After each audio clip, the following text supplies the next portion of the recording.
rush to Mars is on.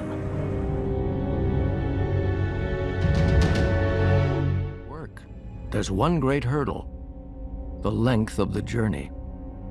Chris Hadfield commanded the International Space Station and spent 5 months in space. Almost as long as a one-way journey to Mars. He says we have to wait for much faster spacecraft. But despite these obstacles, NASA is pressing on. In Utah, another test and an almost satanic sight. NASA is building the most powerful rocket engine on Earth. One day, it will launch a crew into deep space. But why are we going? For NASA, it's science and exploration. But there are other forces feeding Mars fever. You know, it's a good story. We're going to go put people on Mars. We're going to become a multi-planet species. But at the same time, the money we spend on civilian space helps prop up this very powerful aerospace industry, which has a huge significance to the country in terms of national security. So aerospace, these big companies, they don't just send up civilian rockets. They also send up military satellites. They build missiles. And they also build military spacecraft that fly secret missions we don't hear much about. Like these robotic space shuttles that the US Air Force has been sending up for years. China and Russia also have their own secret objectives in space.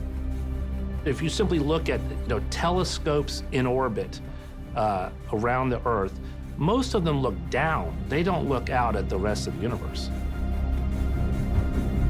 Science may have led the way to the stars, but today, space is the new frontier for private enterprise. From space tourism to Mars rockets, billions of dollars in contracts are at stake in the commercialization of space. But in Las Vegas, Nevada, there's one billionaire who sees space from a completely different angle. We are a general contracting company, because that's my background. And so I'm used to building an awful lot of different kinds of structures and buildings. On Earth, Robert Bigelow has made billions building budget hotel chains. And now he wants to build big budget accommodations in outer space. His inflatable modules travel into space like empty balloons. When hooked up, they inflate into very cost-effective habitats. We look at Earth's orbit as an income stream, which is very important. To have a number of independent stations, lots of customers, lots of transportation going back and forth and driving the cost down further and further for everybody. The customers he's thinking of are multinational corporations like Disney, or countries seeking prestige. And this isn't an eccentric fantasy. Bigelow has already launched 2 test habitats into orbit. And this third one is getting ready to go to the International Space Station. Eventually, he wants to have a community of them on the moon. Spring 2016, at Cape Canaveral, a milestone in the privatization of space. It looks like a classic NASA launch, but today's mission is all about private enterprise. The Falcon 9 rocket is built by Elon Musk's SpaceX, and part of the payload is Robert Bigelow's inflatable habitat.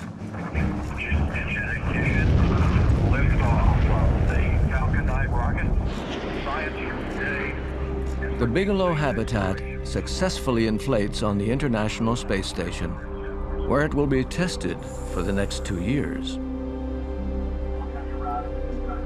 This may be how we live on Mars. We need to move out and to have populations in other places, absolutely. Today, scientists know that Mars was once much more like Earth, a planet that could have hosted life. But then the oceans vanished. So one theory is that there was a catastrophic impact in the north of the planet that actually blew off a lot of the Mars atmosphere and represented where there'd been an ancient ocean at some point, but also potentially contributed to the loss of water from the planet in this early period of Mars history.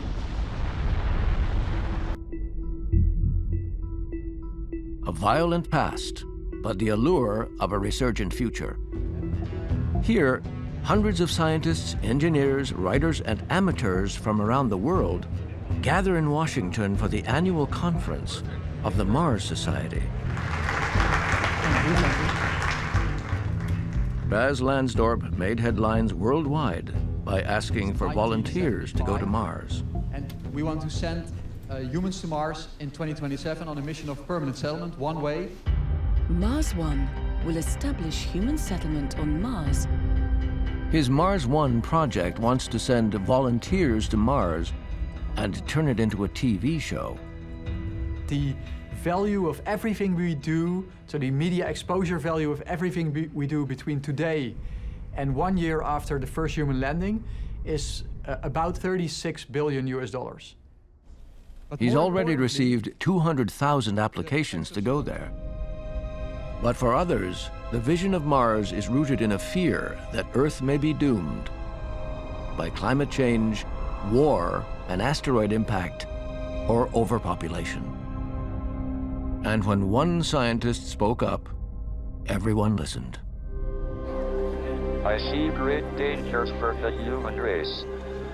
It will be difficult enough to avoid disaster in the next 100 years, let alone the next 1,000 or million.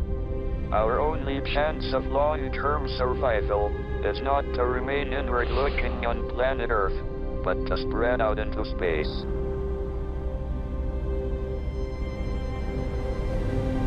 Is Mars going to become our fallback planet?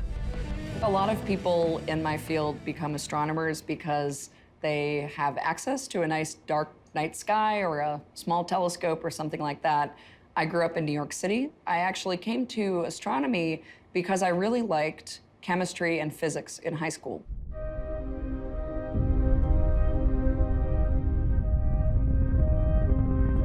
She got the job of her dreams when she was hired to hunt for planets in a mission that made galactic history.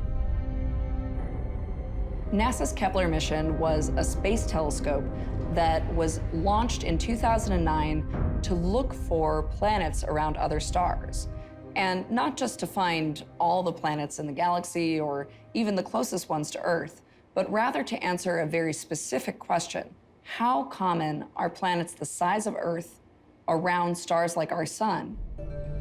Since 2009, just in the prime part of its mission, Kepler discovered almost 2,000 other worlds.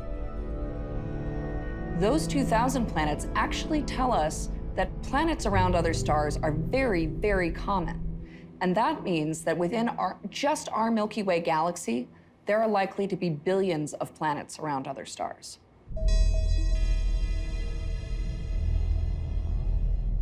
Billions of planets means possibly millions of habitable ones. And one of them is our next-door neighbor. There have been several times in human history where we have been in one location and something changed about that location and it drove us into extinction in that area. One of the reasons to explore the rest of the universe is to give us options if life on Earth is threatened. Things like enormous sustained volcanic eruptions that poison the atmosphere, or an impact event from an asteroid or a comet that hits the world and envelops the whole world in flame. And just like a small community living on the edge of a drying up lake, we either have the choice of staying and dying or going somewhere else. First, many argue, we have to do everything in order to keep Earth habitable. We're witnessing a very slow motion climate catastrophe. It's interesting that we're willing to talk about terraforming or changing the entire habitability of another world when we're already accidentally changing the habitability of this world and we don't actually know how to stop.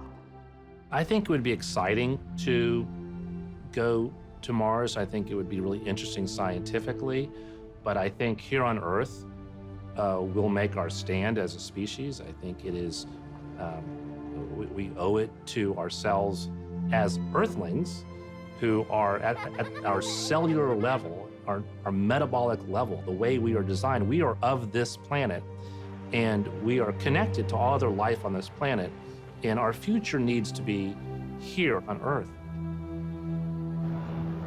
Mars is a reminder of how precious our own planet is.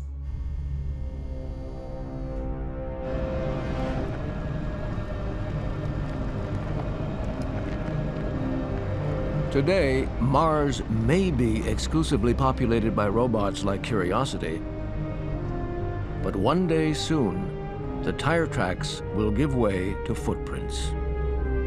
Whether we stay depends if Mars is today's delusion or tomorrow's destiny.